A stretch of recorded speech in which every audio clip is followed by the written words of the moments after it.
Bienvenidos. Hoy nos sumergimos en un texto muy particular. Sí, bastante. Una publicación de Patreon que se titula Irene Montero, Pablo Iglesias y el timo de la estampita de Podemos. El título ya promete, ¿eh? Desde luego, el tono es directo, es personal, casi visceral, te diría. Se lee menos como un análisis y más como la autopsia de una desilusión política. Totalmente. Y nuestro objetivo aquí, pues, es desgranar los argumentos de este autor anónimo, sí, pero sobre todo entender la metáfora, que es potentísima. Sí. La que usa como columna vertebral y las emociones tan crudas que transmite.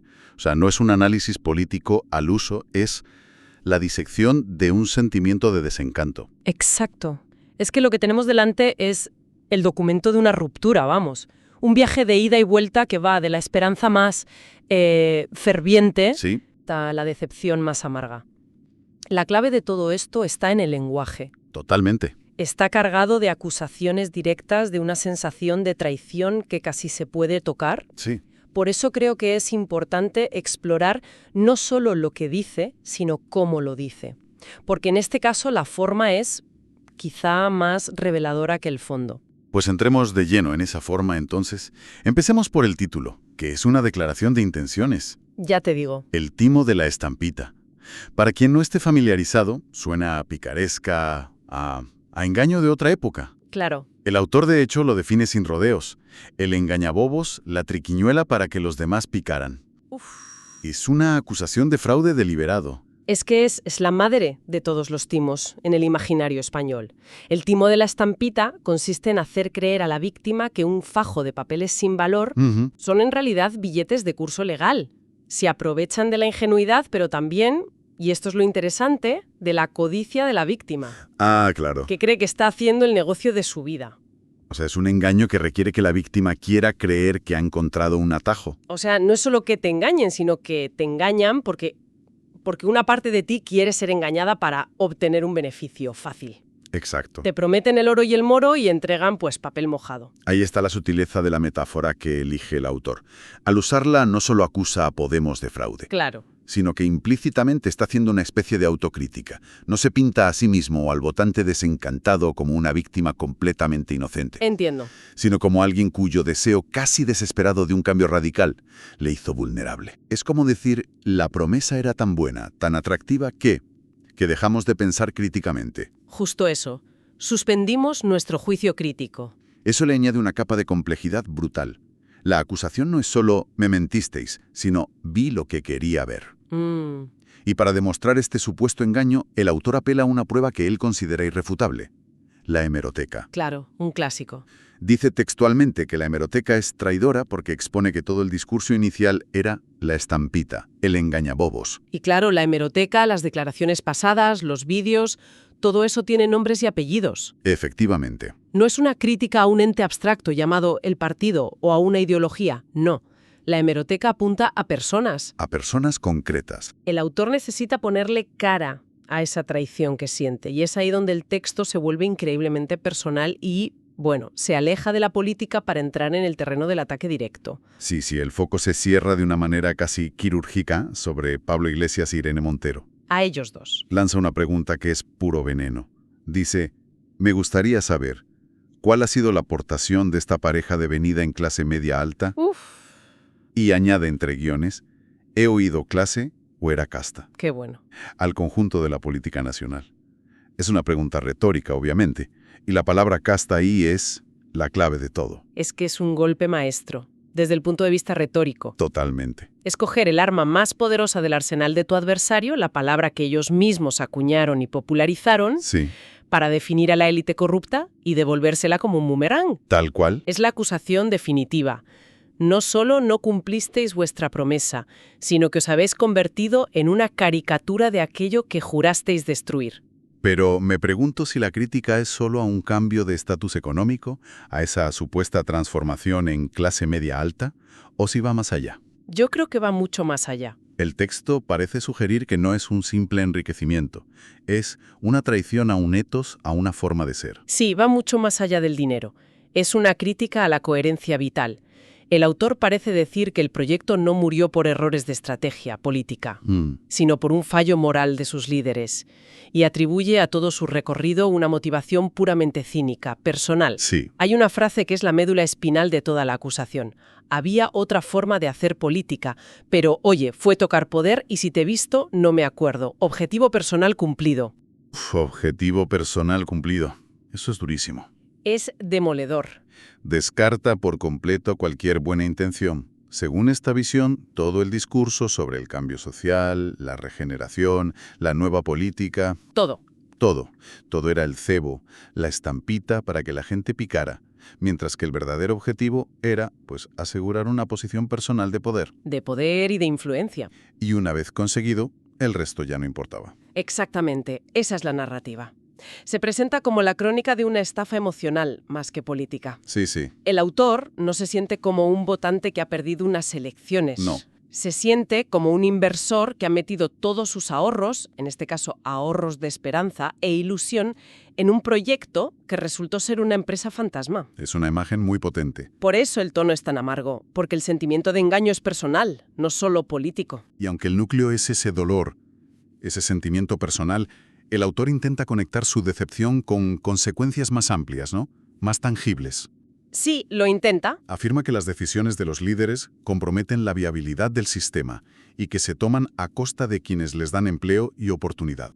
Es un intento de darle objetividad a un sentimiento que es muy subjetivo. Claro. Es como decir, no estoy dolido sin más, es que vuestras acciones tienen consecuencias reales para todos. Ya. Pero es un apunte breve, porque el texto vuelve enseguida a su terreno natural, que es el de la emoción pura y dura. Sí, vuelve al sentimiento. El verdadero clímax no es político, es sentimental. Todo se resume en esa frase, mismo final del camino, decepción tras decepción. Y esa decepción cristaliza en una de las imágenes más extrañas y potentes de todo el texto. Uf, sí. Es una frase muy críptica que, creo, intenta condensar toda la acusación de hipocresía en unas pocas líneas. Sí, es una construcción casi surrealista, pero cargadísima de intención. A ver, la cito. Venga. Sigo pontificando mientras sirvo copas. O me quito el sostén y me voy a vociferar a la vuelta rodeada de guardaespaldas, que esa foto no tiene precio. Es una frase que te obliga a detenerte, a intentar descifrarla. Totalmente. A ver, vamos por partes. Sigo pontificando mientras sirvo copas. A mí esto me suena a la disonancia entre un discurso muy elevado y una realidad precaria. Claro. Pontificar es casi papal, es dar sermones. Servir copas es la imagen del trabajo terrenal, del día a día. Podría ser. Es la denuncia de una doble vida, de una disonancia cognitiva brutal. Una crítica a quien da lecciones de revolución, desde una posición que ya no tiene nada que ver con la realidad de la gente a la que dice representar. Exacto. Es hablar de la lucha de clases mientras tu vida ya no tiene que ver con la de la clase trabajadora. Pero la segunda parte es aún más visual. Sí. Me quito el sostén y me voy a vociferar a la vuelta rodeada de guardaespaldas. A ver. La imagen de quitarse el sostén puede evocar un gesto de liberación, feminista, de protesta. Pero el contexto lo cambia todo. Claro, el contexto es la vuelta, que podemos interpretar como la Vuelta Ciclista a España, ¿no? Un evento masivo, popular. Y lo más importante, rodeada de guardaespaldas. Ese detalle lo envenena todo. Todo. Un acto que debería ser de conexión con el pueblo, una protesta en la calle, se convierte en una performance protegida, aislada de la misma gente en cuyo nombre se realiza. Sensación de la casta. Son la prueba visual de que ya no puedes moverte entre la gente sin un perímetro de seguridad. Ya. La frase, en su conjunto, es una acusación demoledora de impostura.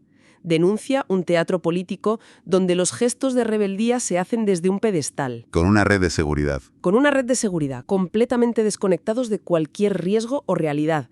Es la imagen perfecta para ilustrar la tesis del autor. La traición, la desconexión, la hipocresía. Todo eso Es una imagen que condensa toda la amargura del texto. Y justo cuando parece que hemos llegado al punto álgimo de esta crítica tan emocional, sí. La publicación en Patreon da un giro de 180 grados. Es casi un cambio de género. Sí, es un momento de desconcierto total para quien lo lee. Pasas de esta diatriba política tan intensa a algo que no tiene nada que ver. De repente la página se convierte en una especie de escaparate. Tal cual. Aparecen imágenes y enlaces para comprar obras de arte digital. Se habla de piezas tituladas Vida Prohibida y Un Deshielo, atribuidas a un tal Godboy Studio. Vemos los precios, 6,40, y una estética muy cuidada, muy moderna, un contraste brutal. ¿Qué hacemos con esto? Pues es una yuxtaposición fascinante y muy del siglo XXI, ¿no? Sí. A ver, la primera interpretación, la más simple, es que estamos en la plataforma personal de un creador de contenido que mezcla sus distintas facetas. Vale. Es analista político aficionado, pero también es artista digital y usa el mismo espacio para todo. ¿No habría más misterio? Pero se siente raro. Después de un texto tan visceral sobre la traición a unos ideales, lo siguiente que ves es un «cómprame esto». Ya. ¿No le resta un poco de fuerza o de seriedad a la crítica? Casi parece que la propia queja política se convierte en un producto más de su tienda. Esa es la pregunta del millón. ¿Y la interpretación más interesante? Claro. ¿Esta mezcla invalida el mensaje o, por el contrario, lo enmarca en un nuevo tipo de discurso donde la opinión política, el arte, el comercio ya no viven en mundos separados? Es verdad. Al final, la firma del texto político es MV Metaverso. Quizás es una pista. El autor está creando su propio universo de contenido donde una crítica feroz al sistema convive sin complejos con la venta de un producto dentro de ese mismo sistema. O sea que la propia crítica se convierte en contenido monetizable. Ahí está. Es una paradoja tremenda. Te quejas de la mercantilización de la política en un post que acaba con un enlace a tu tienda online. Es una paradoja muy contemporánea. Y no podemos ignorar ese detalle porque nos dice mucho sobre el ecosistema comunicativo en el que vivimos. Sí, desde luego. El mismo espacio que aloja un lamento amargo sobre cómo el poder corrompe y mercantiliza los ideales es un espacio inherentemente mercantil.